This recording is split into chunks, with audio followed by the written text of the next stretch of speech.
जय जिनेंद्र सभी को। आज 8 जून है, तो आज हम रत्नकरण श्रावकाचार्य का स्वाध्याय कंटिन्यू करेंगे। तो पहले हम इसका मंगलाचरण कर लेते हैं।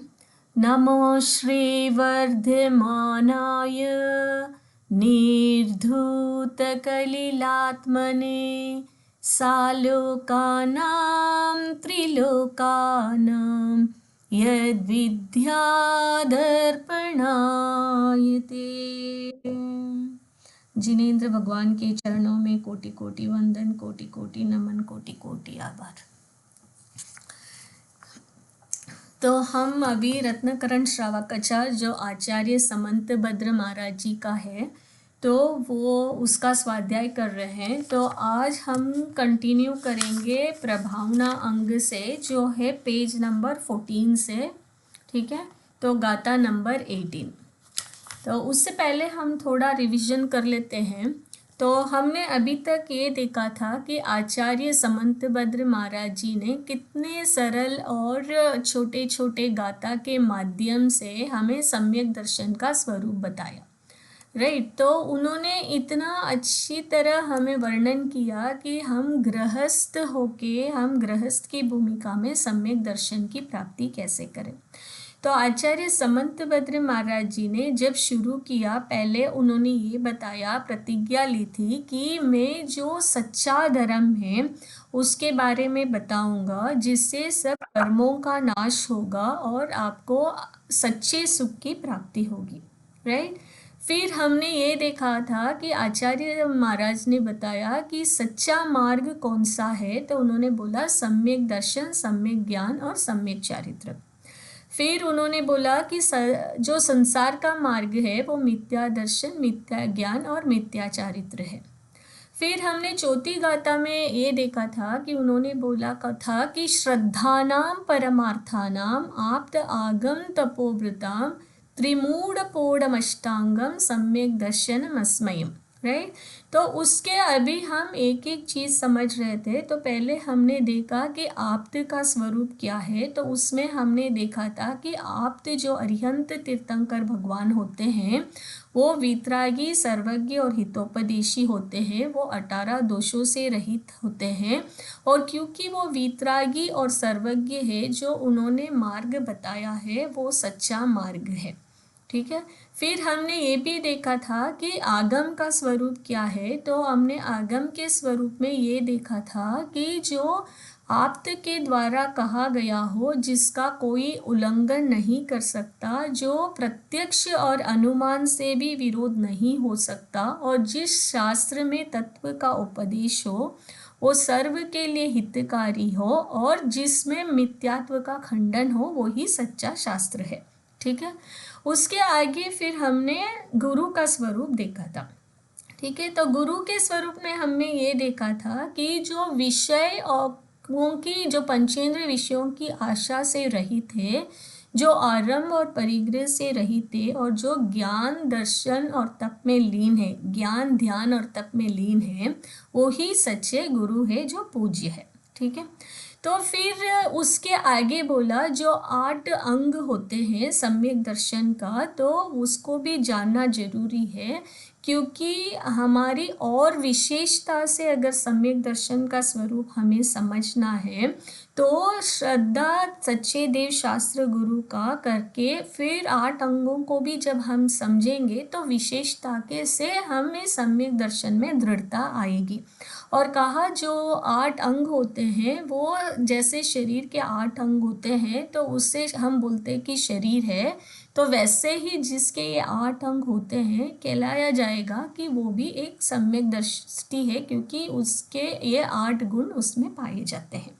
ठीक है, तो अभी हमने 8 गुण में 7 गुण कर लिए थे। ठीक है, तो मैं अभी मेरा स्क्रीन शेयर करती हूँ। तो जो 7 गुण थे, हम पहले उसका थोड़ा रिवीजन करते हैं, फिर हम 8वें अंग में आएंगे।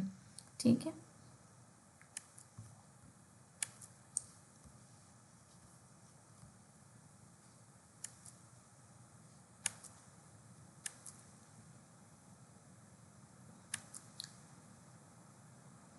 तो पहले हम आठों अंक का थोड़ा रिवीजन करेंगे, क्योंकि हम नहीं तो भूल जाते हैं ना। और जिसका ये 7 अंक होगा उसी को ये 8वां अंक भी होगा, क्योंकि ये सब एक के बाद एक होता है, ऐसे नहीं कि डायरेक्टली 8वां अंक हो जाएगा। ठीक है, तो हम थोड़ा 7वां अंक का रिवीजन करेंगे। तो पहले अंग जो था निशांकित अंग था। तो निशांकित अंग में हमने क्या समझा था? अनीता जी आप कोशिश करेंगे, निशांकित हमने अंग में हमने क्या समझा था? मैं मैंने उस दिन ओपन किया एब्सेंट इधर। थी। हाँ, मैं उस दिन एब्सेंट थी, मैंने नहीं अटेंड करा, मैंने उसको कवर भी नहीं करा।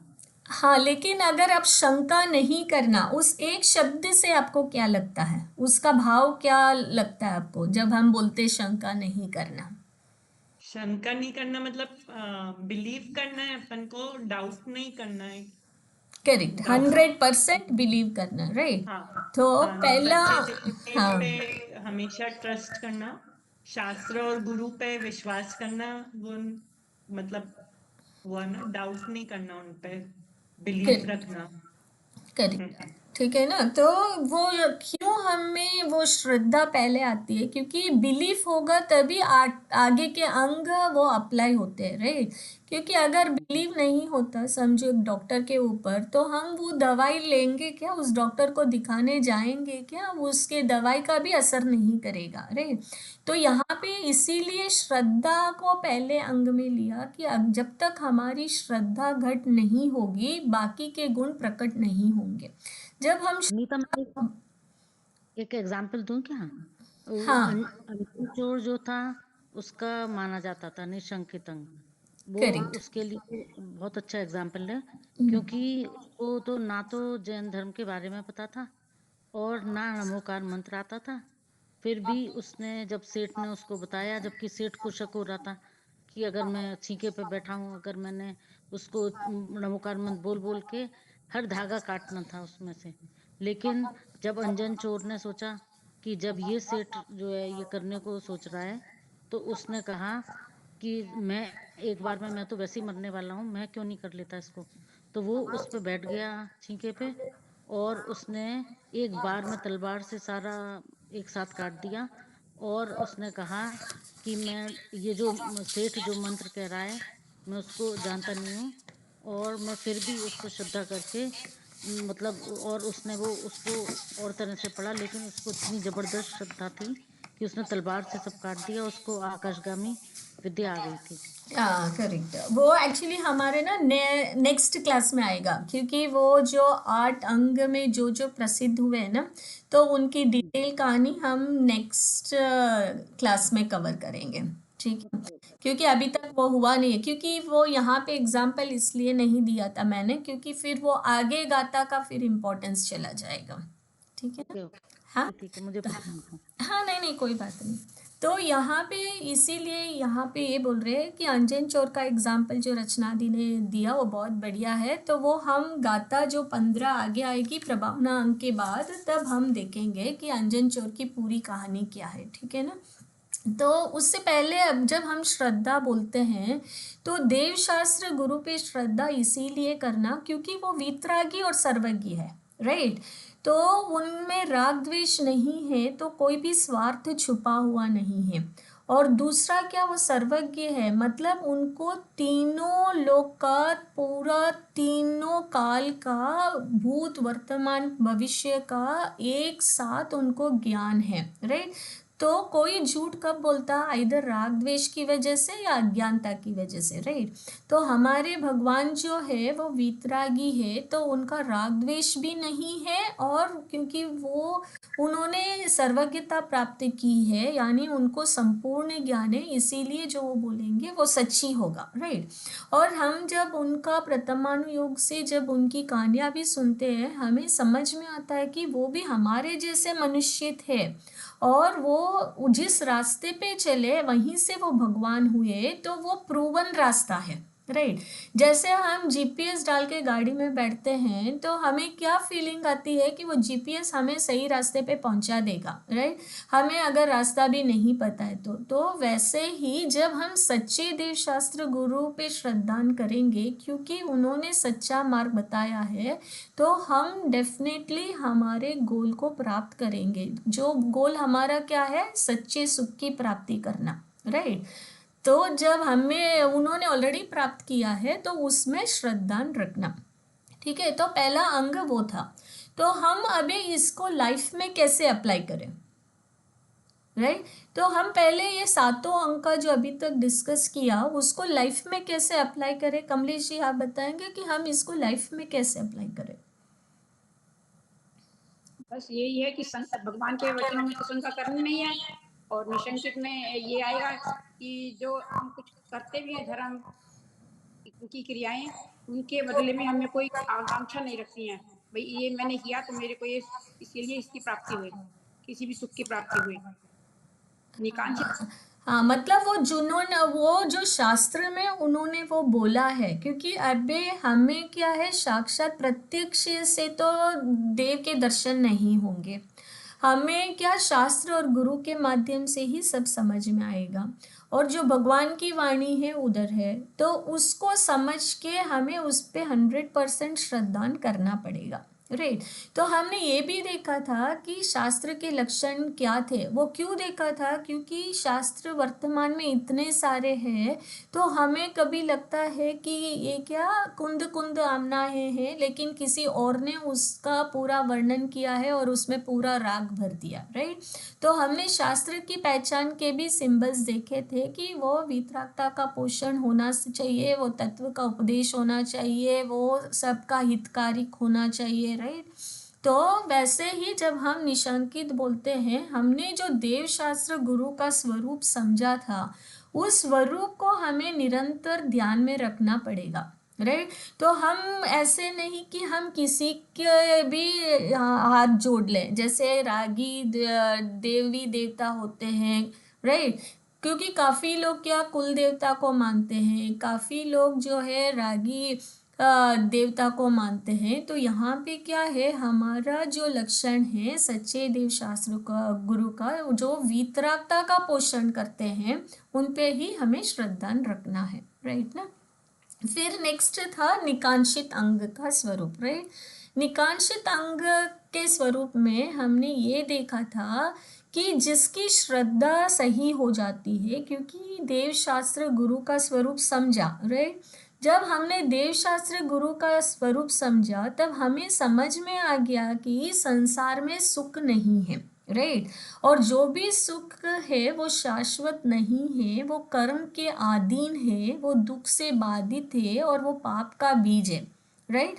और वो क्षणिक है। तो इसीलिए हमारा जब श्रद्धान घट होगा तो हम निरंतर जब हमारा श्रद्धान को बार बार में उपयोग में लाएंगे, स्वरूप को उपयोग में लाएंगे, तो हमारी इच्छा भी नहीं होगी और हमें समझ में आ जाएगा कि जो कुछ हो रहा है वो कर्म के उद्देश्य से है और संसार में सुख नहीं है। तो हम जब भगवान की भक्ति करेंगे, कुछ भी करेंगे, तभी भी हम कुछ मांगेंगे नहीं, राइट।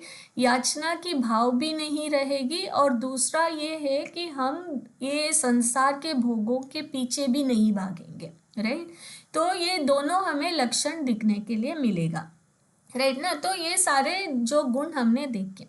फिर ये निकांक्षित अंग था। फिर तीसरा अंग जो हमने समझा था, निर्विचिकित्सा अंग का स्वरूप। नम्रता जी आप बताएंगे हमने क्या समझा था इसमें, निर्विचिकित्सा अंग का स्वरूप में।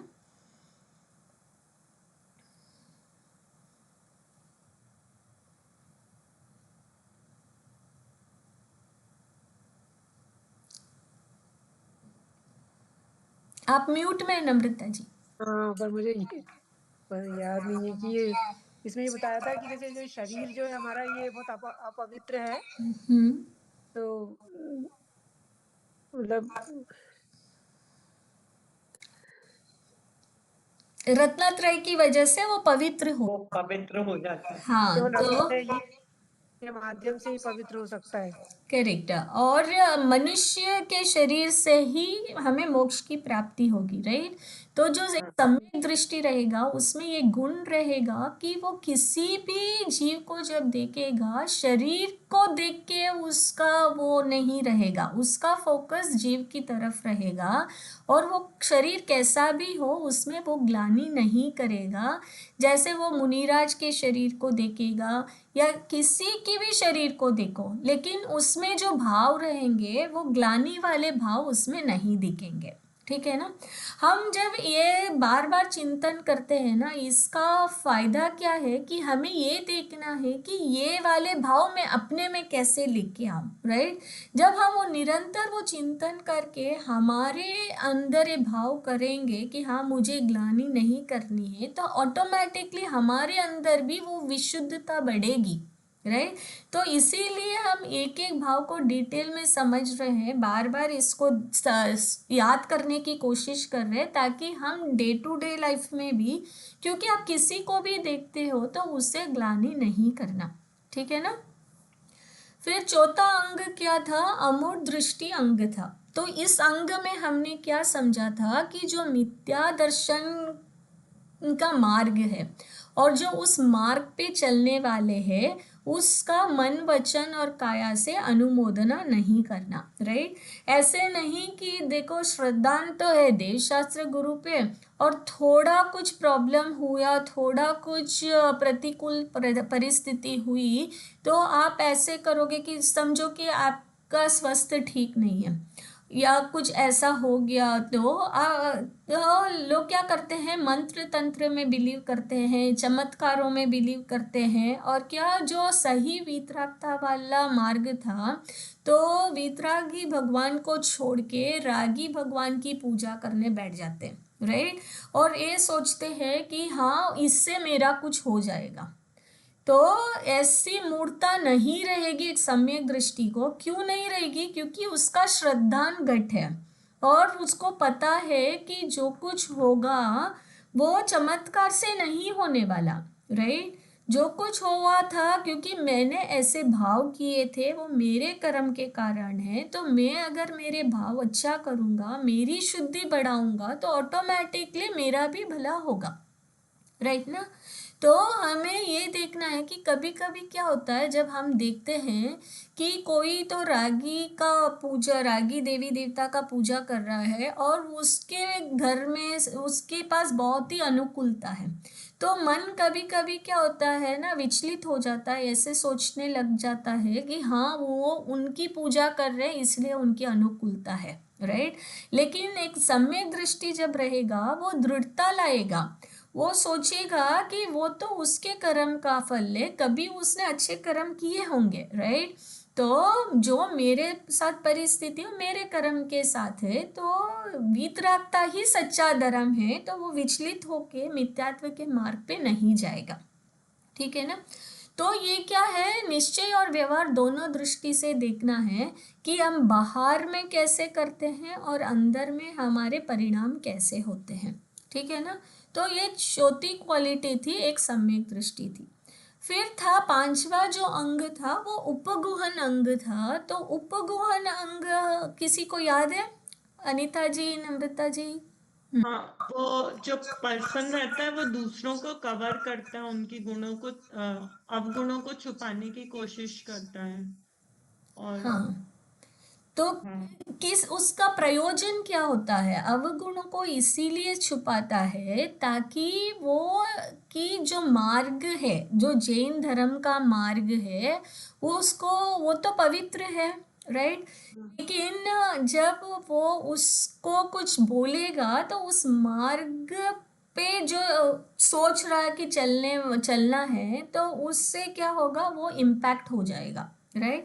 अभी समझो कि 400-500 जन एक ग्रुप में है, ठीक है। किसी ने किसी के बारे में कुछ बोल दिया तो ऐसे लगता है कि वहाँ जाना ही नहीं है। समझो कि कोई नया है, अभी मंदिर आने वाला, ठीक है, और किसी ने कुछ मैसेज कर दिया ग्रुप में तो उसको लगेगा कि हाँ ये मंदिर में कुछ सही नहीं है, तो उसके भाव क्या होगा, मंदिर आने के लिए विचलित हो जाएगा। लेकिन जो एक सम्यक दृष्टि रहेगा वो सबके सामने उजागर नहीं करेगा, वो उस बंदे से डायरेक्ट बात करके उसको प्रॉब्लम सॉल्व करेगा, राइट। जैसे एक माँ बच्चे के साथ कैसे होती है, अगर बच्चे ने चोरी किया और कोई नेबर आके बोलता है कि तेरा बच्चा चोर है, तो माँ एक्सेप्ट करेगी क्या? नहीं एक्सेप्ट करेगी, क्योंकि वो उसका बच्चा है। लेकिन बाद में वो माँ उसको ऑब्जर्व करेगी और कोशिश करेगी कि उसको सही रास्ते में कैसे लेके आना, राइट। तो एकांत में समझाएगी और कोशिश करेगी कि वो ऐसी गलती नहीं करे। तो वैसे ही एक जो सम्यक दृष्टि रहता है तो वो दो चीजें करता है। एक तो क्या करता है कि वो सबके सामने उसको दोषों को उजागर नहीं करेगा, और दूसरा क्या है, वो ढांकने की कोशिश करेगा और ताकि मार्ग सुरक्षा रहे, ठीक है ना। क्योंकि कभी कभी क्या होता है, अज्ञानता की वजह से या असमर्थ की वजह से, यानी शरीर साथ नहीं देता है, या अज्ञानता की वजह से भी काफ़ी बार क्या होता है, कोई भी मार्ग से भी भटक जाते हैं, राइट। समझो कि अगर उसको पैसे का प्रॉब्लम हो गया, राइट, तो हो सकता है कि वो मार्ग से विचलित हो जाए। हो सकता है कि उसका कर्म का ऐसा उदय आया कि उसका शरीर साथ नहीं दे रहा है, तो वो पहले रात्रि भोजन कर रहा था लेकिन अभी सब कुछ छोड़ दिया, राइट। सोचो कि वो कभी ऐसा था कि वो देवशास्त्र गुरु की पूजा करता था, अभी कोई दूसरे देवी देवता की पूजा करने लग गया, ठीक है। तो ये उपगौन अंग में वो ऐसे नहीं करेगा एक सम्यक दृष्टि कि किसी तीसरे पर्सन के सामने जाके इसकी बुराई करेगा, राइट। वो क्या करेगा, जो नेक्स्ट अंग में है स्थितिकरण अंग, तो वो क्या करेगा, उससे जाके कोशिश करेगा कि ताकि वो कैसे उसको समझा के वापस उसका श्रद्धान बढ़ाए, ताकि वो देव शास्त्र गुरु के मार्ग को वापस आ जाए, राइट। तो ये सम्यक दृष्टि की एक बहुत अच्छी क्वालिटी है, और ये वो खुद के लिए भी अप्लाई करता है ताकि उसका भी सम्यक्त्व जो है वो निरंतर बना रहे। तो वो खुद का भी स्थितिकरण करता है और दूसरों का भी स्थितिकरण करता है, ठीक है। तो ये था हमारा छठा अंग। फिर सातवें अंग में हमने क्या देखा था? हाँ बोलिए। ये जैसे आप उपगोहन अंग बोल रहे हैं और स्थितिकरण, हाँ। हाँ, तो इन दोनों में मेजर डिफरेंस क्या है? मतलब उपगोहन में क्या होगा, वो स्थितिकरण से पहला वाला स्टेप है, राइट। तो उपगोहन हाँ, में क्या करेगा, वो पहले तो उसको दोष को बोलेगा नहीं, राइट। हाँ, फिर समझो कि कोई बहुत सिक है, ठीक है, हाँ, और वो जैसे मैंने बोला था कि वो पहले बहुत व्रत सब पालन कर रहा था, ठीक, हाँ, और मंदिर भी आ रहा था। अभी किसी ने उसको बोला कि तेरा शरीर ठीक नहीं है, तो इस बाबा के पास जा, वो कुछ चमत्कार करेंगे, वो कुछ टिक्की वगैरह कुछ देंगे, तो ठीक हो जाएगा, ठीक है। समझो वो अभी उधर जाने लगा। तो उपगोहन अंग में क्या करेगा, एक सम्यक दृष्टि उस पर्सन के साथ वन ऑन वन जाके बात करेगा, और वो पहले तो क्या, वो किसी और को बोलेगा नहीं उपगोहन अंग में, मतलब वो स्प्रेड नहीं करेगा कि ये बंदा ऐसा है, ठीक है, क्योंकि दोष को ढाकेगा, क्योंकि धर्म के मार्ग पे वो था, अभी वो विचलित हो गया, ठीक है। लेकिन स्थितिकरण अंग में वो उसके साथ जाके उसको समझाएगा और अपनी फुल कोशिश करेगा ताकि वो वापस वितरागी भगवान के मार्ग पे आ जाए, ठीक है ना। तो ये ऑर्डर में ही जाता है, ठीक है ना। जिसको धर्म पे श्रद्धान रहेगी वो ही कोशिश करेगा कि वो उसको सुरक्षित कैसे रखना, राइट। और उपगोहन अंग में और एक है कि वो सम्यक दृष्टि ऐसे नहीं कि वो खुद का बढ़ाएगा, राइट। वो ऐसे नहीं कि सिर्फ खुद का मान बढ़ाएगा, बोलेगा कि मैं ऐसा हूँ, मैं अच्छा हूँ, ऐसे वो खुद की तारीफ नहीं करेगा और दूसरों को दोषों को भी वो ढकेगा, ठीक है ना। फिर स्थितिकरण के बाद था वात्सल्य अंग। तो वात्सल्य अंग में हमने लास्ट क्लास में ये देखा था कि जो सम्यक दृष्टि रहता है उसको साधर्मी के प्रति क्या होता है कि उसको धर्म स्नेह रहता है, राइट। तो वो उसके साथ अपने साधर्मी के साथ वो इतना शुद्ध तरह से रहेगा, उसके साथ मायाचारी नहीं करेगा, वो सरल व्यवहार से करेगा और उसका आदर सत्कार करेगा, उसको हेल्प करेगा, राइट। समझो अगर उसको समझ में आया कि किसी को पैसा नहीं है तो वो कोशिश करेगा कि उसको हेल्प कैसे करे ताकि वो धर्म के मार्ग पे कंटिन्यू रहे, राइट। तो वो वात्सल्य भाव है कि जैसे एक माँ और बछड़े के बीच में जैसे प्रेम भाव रहता है, वैसा साधर्मियों के साथ एक सम्यक दृष्टि के परिणाम रहते हैं, ठीक है। तो यहाँ तक 7वां अंग हुआ था। तो क्या क्या था? पहला निशांकित, जिसमें श्रद्धा करना। दूसरा अंग था निकांक्षित, जिसमें संसार के दुखों की बात सोच के कोई इच्छा नहीं करना, राइट, कांक्षा नहीं करना। तीसरा था निर्विचिकित्सा, जिसमें ये कहा कि शरीर के प्रति कैसा भी हो शरीर ग्लानि नहीं करना, क्योंकि शरीर में अगर जब रत्नत्रय आ जाता है ऑटोमेटिकली उसकी पवित्रता रहती है और इस मनुष्य शरीर से ही हमें मोक्ष की प्राप्ति होगी। फिर चौथा अंग था अमूर्त दृष्टि, यानी मूर्ता से रहित रहना, यानी जो मिथ्यात्व के मार्ग पे चलते हैं उस मार्ग का और मार्ग में चलने वालों का मन वचन और काया से अनुमोदना नहीं करना, ठीक है। पांचवा अंग था उपगोहन अंग, यानी कि जो सम्यक दर्शन दृष्टि रहता है उसको जैन धर्म के मार्ग की रक्षा करने का हमेशा उसको चिंता रहती है, तो वो उस मार्ग को ढकने के लिए वो किसी के दोषों को प्रचार नहीं करेगा, ठीक है, उसको ढाकेगा। फिर नेक्स्ट 6th अंग आया स्थितिकरण अंग। तो स्थितिकरण में हमने ये देखा कि सम्यक दृष्टि अगर कोई भी मार्ग से विचलित होता है तो कोशिश करता है वापस उसको मार्ग में कैसे लेके आना। वो खुद के लिए भी स्थितिकरण के लिए प्रैक्टिस करता है और दूसरों के लिए भी कोशिश करता है। फिर वात्सल्य अंग में हमने देखा कि वो साधर्मियों के साथ कितने सरलता पूर्वक रहता है बिना मायाचारी के, और उसका इतना आदर सत्कार करता है जैसे एक माँ अपने बच्चे के साथ कैसे रहता है, ठीक है। तो यहाँ तक हुआ था। अभी था नेक्स्ट प्रभावना अंग। हमने रिवाइज क्यों किया? क्योंकि जब तक 7 अंग नहीं रहेंगे प्रभावना अंग पॉसिबल नहीं है होने का, ठीक है। प्रभावना कब होती है? जब हमें उस मार्ग की उत्कृष्टता समझ में आती है, तभी हमें उसमें रुचि आती है और तभी हमें लगता है कि जो हमें इतना अच्छा धर्म मिला है वो सबको मिलना चाहिए, राइट। तो वो सबको कैसे मिले, तो वो इस गाथा में हम देखते हैं, ठीक है। तो मैं पढ़ती हूँ, फिर आप पढ़ना। अज्ञानतिमिरव्याप्तिं पाकृत्य यतायतं जिनशासनमाहात्म्यं प्रकाश स्यात् प्रभावना। यहाँ क्या बोला? अज्ञान तिमिर व्याप्तिम पाकृत्य यतायतम। फिर क्या बोला? जिन शासन महात्म्यम प्रकाश स्यात् प्रभावना, ठीक है। कौन पढ़ेगा अभी?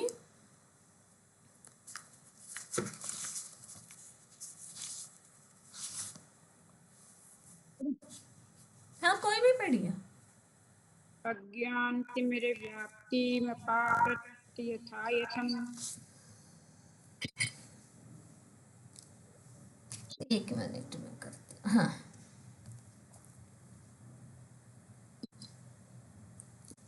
दिख रहा मेरा स्क्रीन? जिन शासन महात्म्य प्रकाश है सत्यात प्रभावना। और कोई पढ़ना चाहेगा? नम्रता जी आप पढ़ेंगे?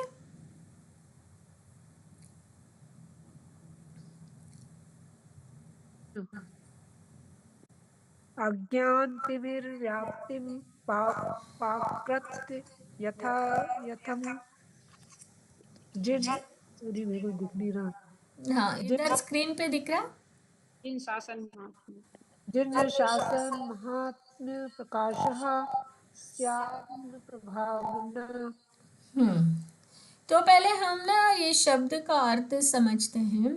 तो यहाँ पे कौन सा शब्द आया? अज्ञान तिमिर व्याप्तिम, राइट। अज्ञान तिमिर व्याप्तिम मतलब जो अज्ञान रूपी अंधकार है, राइट।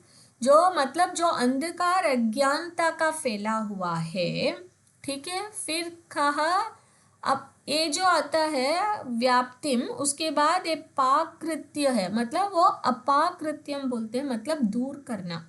मतलब प्रभावना अंग में ये बोल रहे हैं कि एक जो सम्यक दृष्टि रहता है, जो दुनिया में अंधकार फैला हुआ है उसको दूर करता है, और फिर यथायतम यानी अपनी शक्ति के अनुसार वो अज्ञान को दूर करने की कोशिश करता है, ठीक है ना। फिर नेक्स्ट में क्या कहा? जिन शासन महात्म्य, मतलब जिन शासन की जो महिमा है, प्रकाश यानी उसको प्रकट करने की कोशिश करता है, उसको कहते हैं शाद प्रभावना, मतलब ये प्रभावना अंग है, ठीक है ना। समझ में आया? मतलब जो प्रभावना अंग में ये कह रहे हैं कि ये क्वालिटी जो सम्यक दृष्टि की रहती है, उसकी कोशिश रहती है कि दुनिया में जो अंधकार है, अज्ञान रूपी अंधकार, उसको कैसे दूर करने की वो अपनी शक्ति के अनुसार वो कोशिश करता है, और वो जिन शासन की जो महिमा है वो उसको प्रकट करने की कोशिश करता है, ठीक है ना। तो यहाँ पे दो कार्य हो रहे हैं, एक तो अंधकार को दूर करना और दूसरा महिमा को प्रकट करना, ठीक है ना, जिन शासन की। तो अब हम थोड़ा डिस्कस करते हैं, जब हम कहते हैं अंधकार को दूर करना और महिमा को प्रकट करना, आपको क्या लगता है? कमलेश जी आप बताइए, जब कोई भी आपको बोलते हैं कि जैन धर्म की प्रभावना करना, राइट, तो आपके दिमाग में क्या आता है कि प्रभावना हम कैसे कर सकते हैं? जो भगवान ने कहा है उसी को सच्चा मान के, जो उन्होंने उसी का मातम बताना है, उसको उसी से प्रभावना होगी, या अपने चरित्र में उसको लाके दूसरों को बताने के बजाय जो जो हमें करना है उसको करके दिखाना है। हाँ, वेरी गुड, हाँ, बहुत अच्छा। नम्रता जी आप बोलिए, जब आप प्रभाव मेरे करते हैं, आपको क्या लगता है? हाँ, नहीं नहीं, आप अनम्यूट ही है। हाँ, मेरे हिसाब से तो मैं अभी तक ये समझती थी कि प्रभावना का मतलब जैसे लोगों को धर्म से जोड़ना, उनको उसका बताना कि जैसे पाठशाला से जोड़ो बच्चों को, उनकी मतलब या लोगों को स्वाध्याय के बारे में बताओ, उससे जोड़ो। जैसे मैं ध्यान वगैरह करती हूँ तो उसके लिए एनकरेज करती हूँ। ये सोचती थी कि प्रभावना का मतलब ये है कि जैन धर्म की जो भी क्रियाएं हैं, जो भी होती है उसमें उसके बारे में बता के उनसे जोड़ना, ताकि वो धर्म के मामले में इन्वॉल्व होए। हाँ, वो भी दूसरा अंग पार्ट है प्रभावना का। अनीता जी?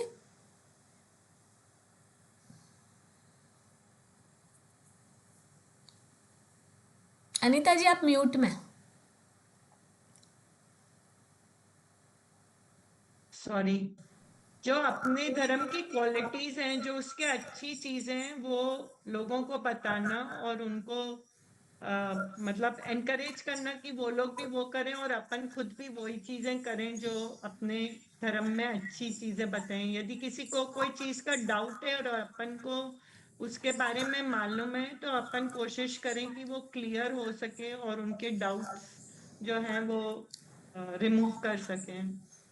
करेक्ट, वो भी है। हाँ, रचना जी ये तो या कि मैं तो जैसे जैन लोग तो मतलब उनको तो धर्म के लिए लाना, उनको ये दिखाना कि हमें क्या क्या पॉजिटिविटी मिल रही है जैन धर्म करने से, कि हम लोग मतलब गुस्सा कम आता है, या हम इतने शांत हैं, हम कैसे मतलब उस बातों को हैंडल करते हैं। ये करेक्टर दिखाने के अलावा हम अपने काम पर या अपनी और जगह पर कि लोग हमको पहचाने कि हम किस तरह से खाना खा रहे हैं, किस तरह बिहेव कर रहे हैं, और लोग किस तरह बिहेव कर रहे होते हैं और हम कैसे करते हैं। हाँ, तो मतलब बहुत। लोग आजकल कहने लगे हैं जैसे मेरे काम पर, बिकॉज शी इज जैन है, हाँ, मतलब उसको मतलब उनको ये पता चलने लगा है और रिसर्च कर रहे हैं वो लोग कि जैनिज्म क्या होता है, क्योंकि मैं उसको उन लोगों को बताती हूँ कि हम लोग ये चीज़ें नहीं खाते हैं। करेक्ट, और बहुत मेरा अच्छा। खाना, हाँ, पार्टी वगैरह में मेरा अलग से फूड आता है, मतलब पैक्ड। करेक्ट। तो वो लोग सारे क्वेश्चन करते हैं कि ऐसा क्यों होता है। फिर मैं उनको बताती हूँ। अभी कल मेरी बॉस ना मुझसे पूछ रही थी, थर्सडे के दिन रात को जब हम वापस आ रहे थे, तो वो कह रही थी कि why you don't eat root vegetables. मैं कहा इसको ना मैं 1 मिनट में नहीं बता सकती। तो कहती है प्लीज प्लीज टेल मी। तो मैंने कहा देखो 5 थिंग्स तो मैं अभी जल्दी जल्दी बता देती हूँ कि तुम पूरा ट्री को निकालना पड़ता है। जब रूट को निकालते हैं पूरा, तो पूरा ट्री ड्राई होता है, जबकि मैंगो का ट्री ड्राई नहीं होता जब हम मैंगो खाते हैं। मैंने कहा एक ना तुम्हें इतने इंसेक्ट और वो होते हैं जो छोटे छोटे कीड़े जो तुम्हें दिखते नहीं है, जब माइक्रोस्कोप से देखोगे तो पता चलेगा हम कितने सारे कीड़ों को मारते हैं एक प्लांट करेक्ट, उखाड़ने में। करेक्ट। हाँ, ऐसे करके मैंने उसको 4-5 चीजें बता दी। फिर मैंने कहा now you can research yourself. तो कहती correct. Yes yes I will. हाँ, हाँ, मतलब इस बहुत तरह अच्छा। का। हाँ, बहुत अच्छा। सुरेखा जी, आप बताएंगे? आप वीडियो ऑन कर लीजिए, अच्छा लगेगा आपको। हम लोग ही हैं। सुरेखा तो अभी नहीं है यहाँ पे, मैं सुन रहा हूँ। तो मुझे तो दो तरह से समझ में आता है कि एक तो प्रभावना ये है कि जैसे आप कर रहे हैं, ये भी एक प्रभावना है। जैसे मनीष, डॉक्टर मनीष करते हैं, वो भी प्रभावना है, जिससे कि कॉन्सेप्ट क्लियर हो और समझ में आए कि उसका क्या फायदा है जीवन में, अपने रेगुलर जीवन में भी और आगे के भविष्य के जीवन में भी कैसे उसको सुधार सकते हैं। दूसरा तरीका ये है कि भाई जैसे रचना जी ने बताया कि भाई डिफरेंट लेवल पे डिफरेंट तरह से प्रभावना हो सकती है मेरे हिसाब से। हाँ, वेरी नाइस। आप सबने पांचों ने बहुत अच्छा बोला और पूरा समराइज कर दिया एक्चुअली, क्योंकि ये पांचों चीज़ें बहुत ज़रूरी है जब हम प्रभावना करते हैं, राइट। तो यूजुअली क्या होता है कि प्रभावना पहले खुद से शुरू होगा, राइट। तो पहले जो हमने धर्म समझा, तो उस धर्म से जो हमने समझा वो हमारे आचरण में आना चाहिए, जैसे हमारा बिहेवियर में आना चाहिए, राइट। तो जैसे रचना जी ने बोला कि हमारे क्रोध मान माया लोभ, राइट, वो मंद होने चाहिए। अगर मैं शांत परिणाम नहीं हूँ तो फिर कोई उस पे भरोसा ही नहीं करेगा, राइट। हम मार्ग को दूषित कर लेंगे। तो जब हम बोल रहे हैं कि हम जैन धर्म की प्रभावना कर रहे हैं, तो पहले हमें खुद को बदलना पड़ेगा, राइट। तो काफ़ी बार ये क्या होता है, हम सोचते हैं कि जो भगवान ने बोला हमें दूसरों को बताना है, लेकिन वो हम कब बताएंगे? पहले हमें खुद को वो महिमा आनी चाहिए। जब हमारे वो 7 गुण होंगे, यानी जब मेरी श्रद्धा बढ़ेगी, मेरी संसार में मुझे समझ में आएगा कि सुख नहीं है और मैं एक एक अंग का पालन करूँगा, तब मेरे अंदर जब वो महिमा आएगी तो ऑटोमेटिकली धीरे धीरे प्रभावना होगी, राइट।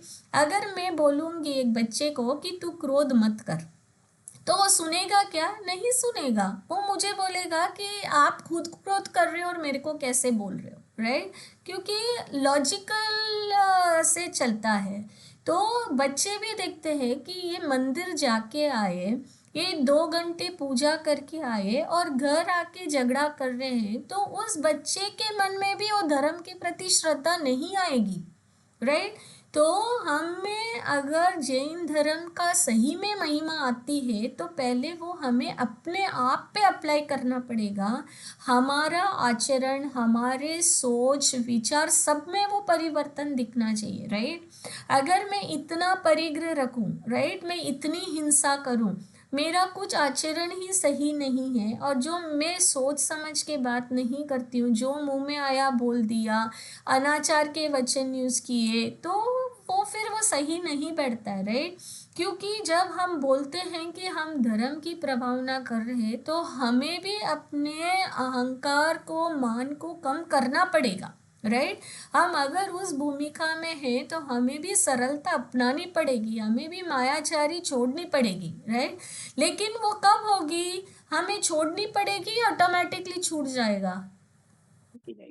छूट जाएगा। कैसे छूटेगा? क्योंकि जब हमें श्रद्धांगत हुआ, जब हमें अपना स्वरूप समझ में आ गया, तो हमें समझ में आ गया कि जो कुछ मुझे करना मेरे अंदर करना, राइट। तो मेरी कर्ता बुद्धि हट जाएगी, मेरी भावों में विशुद्धि आएगी, मेरा सोच का तरीका बदल जाएगा, राइट। तो काफ़ी बार क्या होता है, लोग क्या करते हैं कि आप उनको बोलो कि आप उपवास करो तो आप कोई भी कर लेगा। उसको बोलो एक दिन भूखा रहो, रह जाएगा। लेकिन आप उसको बोलो कि आज नियम लेके मैं आज पूरा दिन गुस्सा नहीं करूँगा, राइट।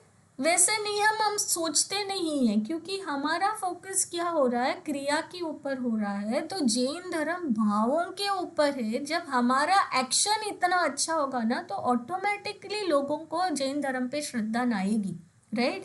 हम जो फॉलो कर रहे हैं, पहले वो हमारे ऊपर परिणाम दिखेगा, फिर हमारे बच्चों के ऊपर, हमारे फैमिली के ऊपर, फिर हमारे फ्रेंड्स के ऊपर, जो हमारे सर्कल में है उनके ऊपर। तो पहले तो हमें खुद को चेंज करना, राइट। और जब हम खुद चेंज होंगे, हमारा बिहेवियर चेंज होगा, तो उनको लगेगा कि ये धर्म सही है, क्योंकि ये जो धर्म को समझ रहे हैं वो राइट डायरेक्शन में अप्लाई कर रहे हैं। हमारा स्ट्रेस कम होना चाहिए, आकुलता कम होनी चाहिए। तो हम जो काम कर रहे हैं ना, ऑटोमेटिकली हर एक स्टेप में वो अप्लाई करना चाहिए, राइट। ऐसे नहीं कि सिर्फ मैं मंदिर में जब हूँ मैं शांत से रहूँ, नहीं। मेरा हर एक समय मेरा वो ध्यान रहना चाहिए कि मैं अभी भाव कैसे कर रहा हूँ। मैं ऑफिस में हूँ तो मैं कोलीग्स के साथ कैसे बिहेव कर रहा हूँ, मैं घर में हूँ तो मैं घर वालों से कैसे बिहेव कर रहा हूँ, राइट। तो हर एक समय हमें ये देखना पड़ेगा कि जब हम धर्म कर रहे हैं, उस धर्म को हम जब अप्लाई कर रहे हैं, तो हमारे परिणाम कैसे हो रहे, राइट। तो एक तो हो गया हमारे भावों की विशुद्धि, और दूसरा क्या हुआ, हमारे मतलब भावों की यानी हमारे सोच की, विचार की, राइट। तो ऑटोमेटिकली जब हमारे भावों की शुद्धि हो जाएगी, हमारा देखने का नज़रिया चेंज हो जाएगा। हम दूसरों को मन, वचन और काया से भी हर्ट नहीं करेंगे, राइट। तो ऑटोमेटिकली अहिंसा के भाव आएंगे। फिर हमारा आचरण भी वैसे हो जाएगा, हमारे चारित्र में भी वो दिखेगा कि हम सोच समझ के बात कर रहे हैं, किसी को भी हर्ट नहीं कर रहे हैं। तो वो स्व की तरफ भी आएगा, पर की तरफ भी आएगा, राइट। उसके बाद जब हमें वो अंदर से वो आनंद आएगा, फिर लगेगा कि ये कितना अच्छा मार्ग है। तो ऑटोमेटिकली फिर हम देखेंगे, जब भी किसी को देखेंगे कि ये क्या कर रहे क्या नहीं, ऐसे लगेगा कि मैं सबको इस मार्ग पे कैसे, इस मार्ग के बारे में बताऊं, राइट। क्योंकि मुझे चिंतामणि रत्न मिल गया है, तो मेरी कोशिश ये है कि ये रत्न सबको मिले, क्योंकि ये मनुष्य भाव बहुत मुश्किल से मिला है, राइट। तो फिर जैसे नम्रता जी ने बोला कि हम पाठशाला के बारे में सोचेंगे, हम ऑनलाइन क्लासेस के बारे में सोचेंगे, हमें ऐसे लगेगा कि हर समय जितना हो सकता है मैं जैन धर्म के बारे में बोलूं, राइट। क्योंकि इतना अच्छा धर्म में मिला है, और ऐसा जो हमारा अभी पुण्य का उदय है, क्योंकि हम पंचम काल में हैं, हम सिडनी में हैं, राइट। फिर भी हमारा कितना उदय है कि हम ऑनलाइन के माध्यम से यहाँ पे बैठ के हम इंडिया से इतने बड़े बड़े आचार्य महाराज जी का प्रवचन सुन सकते हैं, राइट। हम घर बैठे पूजा पाठ कर सकते हैं, हम वो प्रवचन को जब चाहिए सुन सकते हैं, राइट।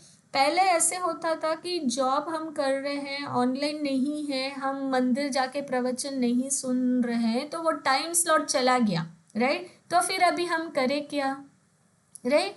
तो वो मिस हो जाता था। लेकिन अभी स्टोर्ड रिकॉर्डिंग है, तो टेक्नोलॉजी को जब हम सकारात्मक से यूज़ करते हैं, तो हमें अगर खुद को इस मार्ग पे रखना है और इस मार्ग को बढ़ाना है, तो हमें खुद को भी निरंतर क्या करना पड़ेगा, धर्म से जोड़ना पड़ेगा, और दूसरों को भी जोड़ने की कोशिश करना पड़ेगा, राइट।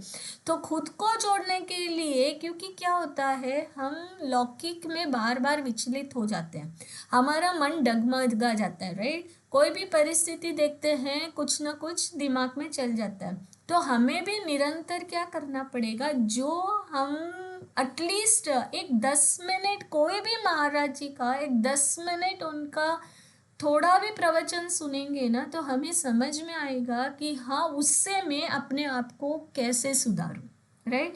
जब भी प्रवचन कोई भी सुनते हैं ना, ऐसे नहीं सोचना कि ये थर्ड पर्सन के लिए है, जो प्रवचन है ये मेरे लिए है, राइट। जो जिनवाणी में कहा है, जो अपने शास्त्र में कहा है, जो गुरु ने कहा है, वो मुझे सुधरने के लिए उपदेश है, तो मैं खुद को कैसे सुधारूं, राइट। जब हम वो निरंतर वो करते रहेंगे ना, तब हमें उस बातों से इतना अंदर में खुशी मिलेगी, तो ऑटोमेटिकली हमें देख के दूसरों पे भी इफेक्ट होगा और हमारी भी इच्छा होगी कि ये सबको मिले, राइट ना। तो वो ऑटोमेटिकली होगा। तो कोशिश हमें क्या करना पड़ेगा, क्योंकि क्या होता है कि हमें भगवान को नहीं सुनाना है, हमें भगवान की सुनना है, राइट। क्योंकि भगवान, जब हम पूजा करते हैं हम मंत्र बोल रहे हैं, राइट। हम जब अभिषेक कर रहे हैं हम मंत्र बोल रहे हैं। तो क्रिया में क्या हो रहा है कि हम सिर्फ भगवान वहाँ बैठे हैं और हम भगवान को सुना रहे हैं कि ये ओम स्वाहा ऐसे हो जाए, ऐसे हो जाए, और ऐसे चल रहा है। लेकिन जब हम स्वाध्याय करते हैं, प्रवचन करते हैं, जो भगवान ने बोला है वो हम सुन रहे हैं, राइट। तो भगवान को सुनाना नहीं है, हमें भगवान की सुनना है। इसीलिए हमारे डे टू डे एक्टिविटी में एटलीस्ट 10 मिनट 15 मिनट जितना भी हो सकता है, छोटा भी हो, कोई भी मुनि महाराज का एक वाक्य या प्रवचन या थोड़ा भी हो ना, सुनना, अपने डेली रूटीन में ये ऐड करना। क्योंकि मैंने ये शुरू किया और मुझे बहुत ही अच्छा लगता है। तो एक तो क्योंकि वो हमें सुधारने में भी हेल्प करता है, हमें इस मार्ग में रहने के लिए स्थिरता भी आती है, वो अंदर से आनंद आता है और लगता है कि हाँ यही सही मार्ग है। और ऐसे लगता है कि हमें कितने अमूल्य वाला धर्म मिल गया, राइट। उसकी महिमा आती है। नहीं तो अभी क्या होता है, अगर हमें धर्म की महिमा नहीं आएगी और हमें धन की महिमा आएगी तो हम धन के पीछे लगे रहेंगे, राइट। हमें जॉब की महिमा आएगी तो हम जॉब के पीछे लगेंगे, हमें कैरियर की महिमा आएगी तो उसके पीछे लगे रहेंगे, क्योंकि वो सब संसार है। जब हमें समझ में आएगा कि इसमें सुख नहीं है, सुख तो मेरा जीव में है, जो मेरे अंदर जो क्वालिटी है, क्योंकि सुख जीव का गुण है, राइट। तो जो कुछ करना अगर मैं मेरे अंदर करूँगा तभी वो सुख की अनुभूति आएगी। और जब मेरे भाव में विशुद्धता होगी तभी कर्मों का नाश होगा। और जब कर्मों का नाश होगा, मोह राग द्वेष जाएंगे, तो ऑटोमेटिकली मेरा जो सुख है वो अंदर से प्रकट होगा, राइट ना। तो हमें इतना पूरा मार्ग, जो हमारे वितरागी भगवान है, उन्होंने पूरा इतना खुला मार्ग दिया है, इतना अच्छा सरल शब्दों में, वो भी समंतभद्र महाराज जी ने ये 8 अंगों के माध्यम से इतना पवित्र सम्यक दर्शन का मार्ग दिया है और बोला है कि तू ये 8 क्वालिटीज को अप्लाई कर, अपने अंदर श्रद्धा को बढ़ा, राइट। और कांक्षा, ग्लानि, दोष देखना, सारे गुण को छोड़ अपने अंदर शुद्धता प्रकट कर, वो ही सच्चा मार्ग है, ठीक है ना। और किसी को कुछ ऐड करना है, अपना एक्सपीरियंस शेयर करना है, जैसे रचना जी ने बोला, राइट। जब हम ऑफिस में रहते हैं, जब हम बोलते हैं कि हम जैन वाला फूड ऑर्डर करेंगे, तो ऑटोमेटिकली लोगों को समझ में आता है, राइट। आप फ्लाइट्स में जाते हो तो आप एक्सप्लिसिटली जब जैन खाना बुक करते हो तो फ्लाइट्स वालों को भी पता चलता है, राइट। आज हमारी जैन की संख्या कम है, फिर भी क्योंकि हमारे आचरण से सब जगह हम देखते हैं कि जैन मेनू से, आजकल रेस्टोरेंट्स में जैन मेनू से, फ्लाइट्स में है, सब जगह है। तो हमें इसको आगे कंटिन्यू करना है, तो हमें उसको फॉलो करना पड़ेगा, राइट। काफ़ी लोग क्या करते हैं, सोचते हैं कि हाँ हमें ये वाला खाना नहीं मिलेगा तो वो मिक्स रेस्टोरेंट पे तक चले जाते हैं। तो हमें ऐसा नहीं करना चाहिए। तो आचार्य महाराज जी क्या बोलते हैं, अगर जो भगवान ने बताया है आप रास्ता वो नहीं अपना सकते हो, तो एटलीस्ट जो मना किया है वो रास्ता मत अपनाना, क्योंकि वो जैन धर्म को दूषित करेगा, राइट। एटलीस्ट हम प्रचार प्रसार नहीं कर सकते, फिर भी हमें देख के ऐसे नहीं होना चाहिए कि हम जहाँ चाहिए जा रहे हैं, जहाँ चाहिए खा रहे हैं। हमें देख के जैन धर्म की क्या विराधना नहीं होनी चाहिए, ठीक है ना। तो एक सम्यक दृष्टि को मतलब उसको इतनी महिमा रहती है, तो वो हर एक स्टेप में कोशिश करता है कि वो खुद के परिणाम को भी संभाले और दूसरों को भी कैसे आगे बढ़ने के लिए प्रोत्साहन करे, ठीक। ठीक है ना। इसीलिए यहाँ पे क्या बोला, अज्ञान रूपी अंधकार को दूर करने की कोशिश करता है और जिन शासन की महिमा को प्रकट करने की कोशिश करता है, ठीक है ना। और फिर हम भावार्थ पढ़ते हैं और फिर और 2 मिनट हम थोड़ा डिस्कस करेंगे। अनीता जी आप पढ़ेंगे भावार्थ?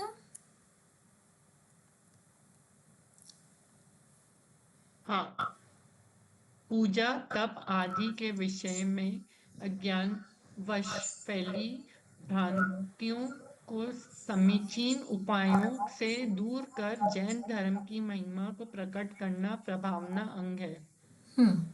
यहाँ पे और एक इसलिए दिया, पूजा और तप को यहाँ पे एक्सप्लिसिटली मेंशन इसीलिए किया क्योंकि काफ़ी बार क्या होता है ना, क्योंकि लोगों को एक तो ये होता है कि उनको लगता है कि हम तप करेंगे तो ही वो सही मार्ग है, ठीक है।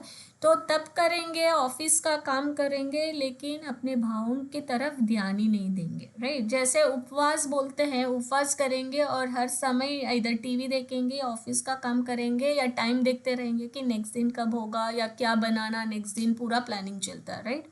लेकिन उपवास किया क्यों था? ताकि मैं अपने आत्मा के पास वास करूं, मैं अपने भावों को देखूं, अपने परिणामों को देखो कि क्या हो रहा है, मैं उसको कैसे सुधारूं, राइट।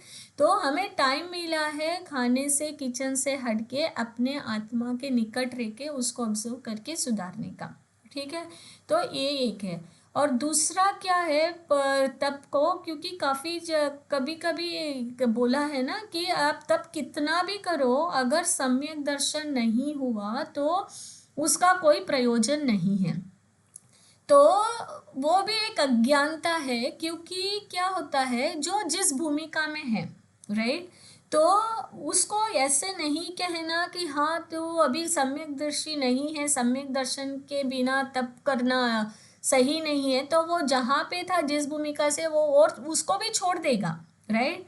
वो कुछ तो कर रहा है तो उसको ऐसे प्रोत्साहन करना कि अच्छा है तो तप कर रहा है तो और आगे बढ़, कोशिश कर कि तूने तप किया तो मंदिर जा और अपने भावों को कैसे सुधार सकता है, राइट। तो उसको हमें राइट प्रोत्साहन करना चाहिए। और बाकी जगह भी अगर आप देखते हो कि समझो कि कोई नया आया मंदिर, ठीक है, उससे बात करना चाहिए, प्रोत्साहन करना चाहिए और बोलना चाहिए अच्छा है तू आ जाया, रोज आया कर, राइट। क्योंकि वो क्या होता है जब हम किसी से बात करते हैं, प्रोत्साहन करते हैं, उनको फिर आना अच्छा लगता है, नहीं तो क्या अनकंफर्ट लगता है, कोई पूछता नहीं है, केयर नहीं करता, वो सही नहीं है, राइट। और कोई आपको रेगुलर आ रहा था अभी नहीं आ रहा है तो एटलीस्ट उसको कॉल करके पूछना चाहिए कि अभी क्यों नहीं आ रहा, क्या हुआ क्या नहीं रहे, क्योंकि वो एक साधर्मी वात्सल्य का है। ऐसे नहीं कि आज नहीं आया तो नहीं आया, राइट। तो ऐसे नहीं कि मैं सिर्फ खुद का सोच रही हूँ, खुद के परिणाम तो सुधारना ही है, लेकिन हमें लौकिक में ये भी देखना है कि जो दूसरे इस रास्ते में है वो भी आगे बढ़े, उनका भी स्थितिकरण हो और आगे और लोग कैसे जुड़े और इस मार्ग की महिमा और कैसे फैल सकती है, ठीक है ना। और किसी को कुछ कहना है? नहीं तो हमारा टाइम हो गया है, हम क्लास को यहाँ पे जिनवाणी स्तुति करके एंड करते हैं, ठीक है। और किसी का कोई क्वेश्चन? नहीं, ठीक है। निज निधि निज में बताई, यह अनंत उपकार है, इसके लिए जिनवाणी माँ को वंदना शत बार है, वंदना शत बार है, वंदना शत बार है। जिनवाणी माता की जय। जय जिनेंद्र सभी को।